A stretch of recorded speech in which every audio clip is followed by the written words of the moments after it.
আপনাদের এখান থেকে স্লোগান হচ্ছিল। এর আগেও আমরা দেখেছি এসএসসি ভবনে যখন আপনারা শিক্ষামন্ত্রীর কাছে গেছিলেন বৈঠকে, সেখানে ও তখন অনশন করছিল এবং বলছিল কারা গেছে জানি না। প্রথম থেকে কি তোমাদের মধ্যে একটা ভেদাভেদ চলছে? অ্যাকচুয়ালি আমাদের প্রথম যে সূত্রটা হয়েছিল সেটা তো সুপ্রিম কোর্টের কেস এবং তারপরে আন্দোলন। সুপ্রিম কোর্টের কেস এবং তারপরে আন্দোলন হয়।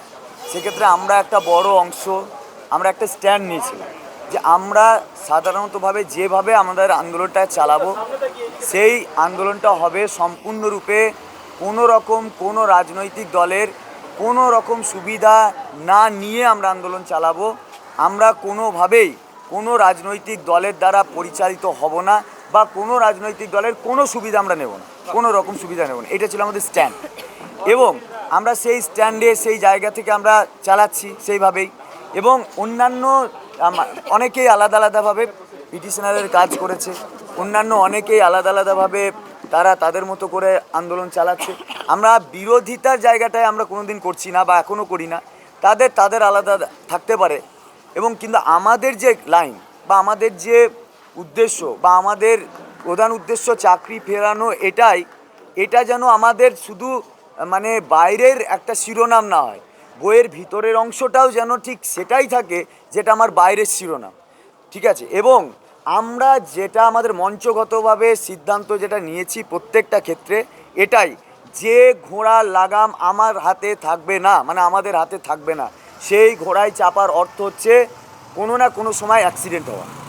এবং কলকাতায় প্রচুর আন্দোলন আছে আমরা দেখেছি যেগুলো এই রাজনৈতিক একটা ইয়ের কারণে নষ্ট হয়েছে। তো আমরা সেই রকমভাবে চালিয়েছি। এবার বাইরের কারা কিভাবে কি করছে না করছে আমরা তো জানি না। তো আমরা পার্থক্য আলাদা করে করছি না, মানে ওখানে প্রেস বাইট হচ্ছে বলে এখানে স্লোগানিং হচ্ছে এরকম ব্যাপার নিশ্চয়ই নয়। তারা স্লোগান দিচ্ছে অনেকক্ষণ ধরে, এটা তো আমাদের কন্টিনিউ চলছে। একটু আগেও মানে সেই দুপুর থেকে কন্টিনিউ স্লোগান চলে, তারপরে এসে যখন বললো প্রেস বাইট হচ্ছে এটা তো চুপ করলো, মানে না জানার কারণে হয়তো হয়েছে, আলাদা ব্যাপার, সেটা আলাদা প্রশ্ন। কিন্তু প্রেস বাইট কেউ করছে বলে কেউ স্লোগান দিচ্ছে এটা তো ঠিক না। সুমন বিশ্বাস বলছেন যে চাকরি ফিরে পেতে গেলে প্রয়োজনে নবান্ন অভিযানও করতে হতে পারে।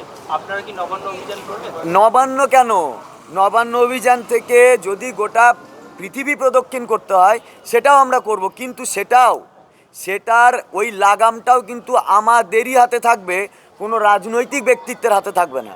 ডিসিশনটা আমরাই নেব যে আমরা এই সময় নবান্ন অভিযান করব কি করব না, এই সময় আমরা রাজভবন যাব কি যাব না, এই সময় আমরা রাষ্ট্রপতির কাছে যাব কি যাব না, এই সময় আমরা কেস ফাইল করব কি করব না। সেটা যারা চাকরি হারা যোগ্য শিক্ষক শিক্ষিকা এবং শিক্ষাকর্মী আছে তারা একত্রিতভাবে সিদ্ধান্ত নেবে। আমার সিদ্ধান্ত পিছন থেকে কেউ নেবে এটা আমরা চাইছি না, কোনোভাবেই চাই না। জানি না, যখন ম্যাটারটা আমার কাছে ক্লিয়ার নয় এবং আমার কোনো না কোনোভাবে আমার সন্দেহ থাকতে পারে, কারণ আমি আপনাকে চিনি না, আপনাকে জানি না, আপনার চিন্তাধারা কী আছে আমরা জানি না।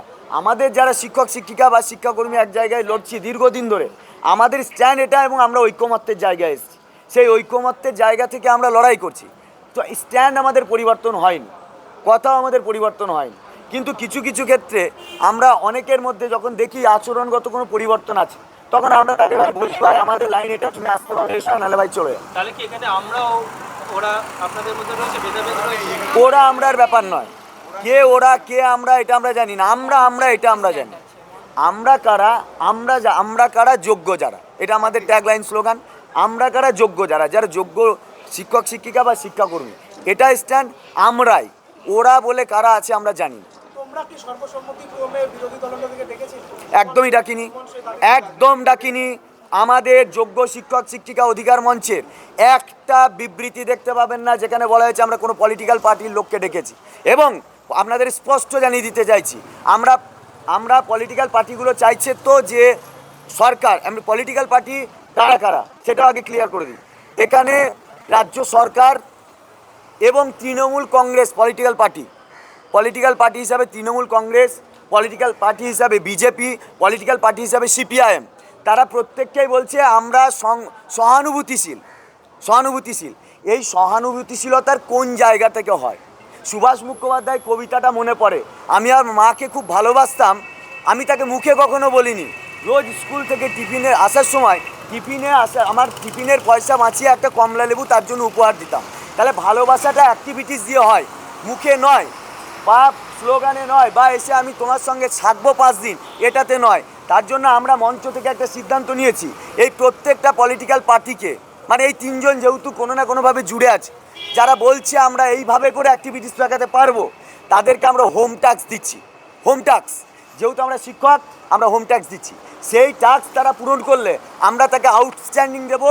আর ম্যাডামরা যেমন ফুল নিয়ে সংহতি জানাতে এসছে, আমরা ফুল মিষ্টি নিয়ে তাদের কাছে সংহতি যাব। কি বলে দিই, আজকে আমরা এটা প্রকাশ করতাম, যেহেতু আপনারা এখানে আমাদের প্রেস কনফারেন্স নিজেরা এটা করে দিয়েছেন, আমার এক কথায় সুবিধাই হলো, ধন্যবাদ তার জন্য। আমরা রাজ্য বিজেপির যারা আছেন তারা এখানে আসছেন, তো বলেছেন, তো আপনারা সবাই জানেন, বলেছেন পাশে আছি, আমরা কাজ করতে চাই তোমাদের জন্য, তোমাদের কথা বলেছি। আগে তাদের ভিন্ন মতামত ছিল, এখন যেহেতু তারা বলছে, আমাদের স্পষ্ট দাবি হচ্ছে, এক, আপনাদের প্রচুর এমএলএ এমপি আছে, গোটা ভারতবর্ষ জুড়ে আছে। আপনারা রাষ্ট্রপতিকে আমাদের জাজমেন্ট বিষয়ে জাজমেন্টের পুনর্বিবেচনা চেয়ে আপনারা আর্জি করবেন। যদি এটা করেন, আমরা আপনার ওই হোম ট্যাক্সটাকে মূল্যবান মনে করব এবং আপনাকে আউটস্ট্যান্ডিং দেবো। এক, দ্বিতীয় আর একটা কাজ দিলাম, মাত্র 2টো হোম ট্যাক্স, খুব সহজ হোম ট্যাক্স। সামনে সিজন আসছে পার্লামেন্টের, সেই পার্লামেন্টে সংখ্যাগরিষ্ঠ রাজনৈতিক দল বিজেপি, তাহলে বিজেপিকে আরেকটা হোম ট্যাক্স দিলাম, পার্লামেন্টের অধিবেশন